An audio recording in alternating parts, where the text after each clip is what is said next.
Hello everyone, welcome back to the channel. I'm Ben, this is Books with Genghis Khan, and today I have for you my September reading wrap-up. And it was one of the most impactful reading months of my life. Unlike the last month though, where I might have set a record for number of books read, this is one of the lowest number with a couple of really big 1,000-page chunkers in there.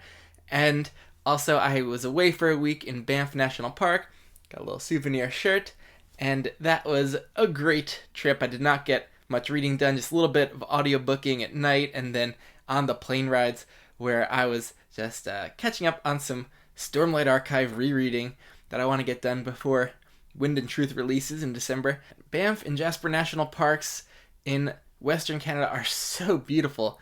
My wife and I saw some just utterly spectacular glacier lakes and just the pine forest there, driving on these roads through these valleys where the Rocky Mountains are on both sides of you. It was so dramatic, and it was a really nice, peaceful vacation that was very refreshing for the soul, so that was great. And on my reading front, though, I started the month. I'm glad I did a mid-month check-in to wrap up my first two reads, because it's feeling so long ago for me now, but I did the next book in the Vor saga, the Vor Game, a solid next volume. I think I was at around 4.5 stars for this one.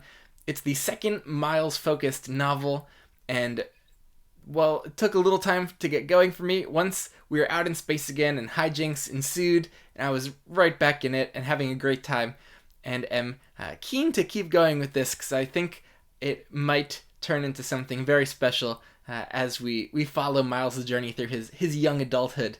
And lots of cool things are happening for him. So fun sci-fi adventure. It's a little bit on the pulpy side, but there's so much character depth. The writing is elegant and clever, and so it's a really nice mixture of different types of reading experiences that I am very much enjoying. And then I did Fool's Quest. That's book 2 in the Fits in the Fool trilogy, the penultimate book in this series. I gushed about this in my last video, and it was so intense, an absolute gripping page-turner of a middle book of a trilogy. Just Hobb is the queen of middle books for me, and I had a great time chatting about this with Colin over at Colin's Corner on his channel. Lots of just spoiler chatting, all of the nitty-gritty details of that book, and yeah, just loved that. And then on my trip, I had time to read just a little bit on the plane for my Kindle, and so I chose a novella, which is one of only 2 pieces of short fiction in the Alex Verus series by Benedict Jacka. It was called Gardens, and it was written and took place after the finale, book 12, which I thought was a really solid finale for this urban fantasy series. And this novella did not really do it for me. I would recommend just fans of the series skip it, unless they really want just this little extra addition of a more horror slasher feel, where we're in the woods, there's some murders taking place, and this feels like it was just Jacka kind of writing a spooky story because it was around the time of Halloween, and it is not a very suitable feeling coda for this long-running series. It just kind of left me with a weird taste in my mouth, even though I found it engaging, but a weird place for that series to end for me. I wish he had just done it earlier than the last book, so it wouldn't be the very last thing I read for the series, because I think the end of book 12 was a perfect ending for everything. This is a truly unnecessary little bit of the series. So yeah, that one was like a 2 to 3 star story for me. I really don't like that it takes place after the 12th book. So bit of a fail there, but not a very big deal. What was not a fail, though, was my reread of The Way of Kings. So I did 2 reads of this kind of very close to each other back when I first was getting back into fantasy with the Cosmere in 2019. So I hadn't read this in 5 years, and it was a delight experiencing the beginning of this epic story after seeing how far it has come through Rhythm of War. Man, to go back to the characters when they're at these early points was really just satisfying, and knowing just all the setup that Sando is doing for the long-term plotting and the world building and these really long-term character arcs. He set such a solid foundation here, and I found basically the whole book compelling, even though I knew kind of how things were going to turn out and what was going on. There was one little mystery in here that I hadn't really remembered what was behind it, with the saddle strap, and so I was playing along with that and trying to figure out what was going on, and then I was surprised when that reveal happened. So rereads are great when you can both see the foreshadowing of things, and but also if you've forgotten some things, then it keeps some of the reread fresh, which I like. But I was so impressed with the Kaladin storyline in here. That is so the heart of this book one. The story with Bridge 4 just felt so unique to me, and going back to the flashbacks to Kaladin's village where he grew up in his childhood just made it all the more powerful.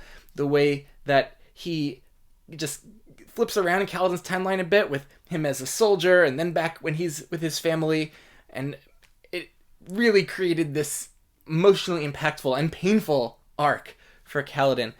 And when there are moments of triumph, it just feels super earned, because this is a big book, and there were some chapters and scenes in here that I felt like could have been cut, and we'd still have kind of the main gist of the story. But the chapters we do have with Bridge 4 just really help to make this whole arc just so organic and earned over the long haul, and a really special arc for me. And the setup that's done for Shallan and Dalinar and Yasna, Navani, Adolin. There's a lot of great side character work for the Bridge 4 crew. Just a fantastic book one. Just so much heavy lifting being done in this. And it was so engaging on its own. So, yeah, love this book. And it's, I think, just naturally my least favorite, because as I read through a series, I'm more attached to the characters. The plots are getting just crescendoing to a higher and higher stakes kind of place. And so I often just love middle or later books in series more than book ones. And so in my memory, this is my least favorite, and I love this book. So that just goes to show why I am such a Stormlight mega fan, and just can't wait to do some maybe strategic rereading of the rest of the series. I don't know if I'm going to be able to fit in all the rest of those books before Wind and Truth, but do some strategic rereading, because it was fun to go through it with my leather bound with the great interior art, and just lots of great little flourishes in here, and so much amazing interior art in these dragon steel leather bounds. And I was maybe going to start Words of Radiance soon, but I'm waiting on that leather bound to come in, and so it's nice to be able to actually make use of these expensive special editions to read. And I don't know when I'm going to be rereading that one again, so hopefully that'll come in soon. But yeah, great reread. I loved it. And when you reread too, if there's any parts of the books that you're not loving, it's easy to kind of skim over them. So I know that the one part of Way of Kings that I just don't really have patience for is Shallan's interactions with this Kabzal character. And in my memory, I didn't really love it, and then I liked it even less now. But I'm like, oh, this is not really amusing me or interesting. Let me just kind of quickly skim through these pages. And that just is a great aspect of rereading, that you don't have to sit through every part again if you don't really want to. And you know which parts kind of work less for you. So, yeah, was able to do that, which made that read even smoother. So, yeah, very successful. And that led into something that was a first read that finished up a many years long journey that I have been on with The Realm of the Elderlings by Robin Hobb. I just finished Assassin's Fate last night, and it was incredible. It was utterly emotionally gripping. This whole book was. And it's hard to disentangle my love for this book from my love and appreciation of the entire series and the trilogy books that were leading up to this one, because it is a final book, and so it's a rush kind of to the finish line, and lots of long-term character and plot arcs and world-building things are all coming to a head here, and Hobb just pulled it off magnificently. Man, the last bunch of chapters here, I was just an emotional ball of goo, and was crying a lot. This series just had it all for me, and came to a perfect conclusion with these final 3 books. And this is obviously recency bias speaking, but this series is going to have to go up into my top 5. We're not talking top 10. I'm talking into the top 5. How high is it going to go? I got to figure that out.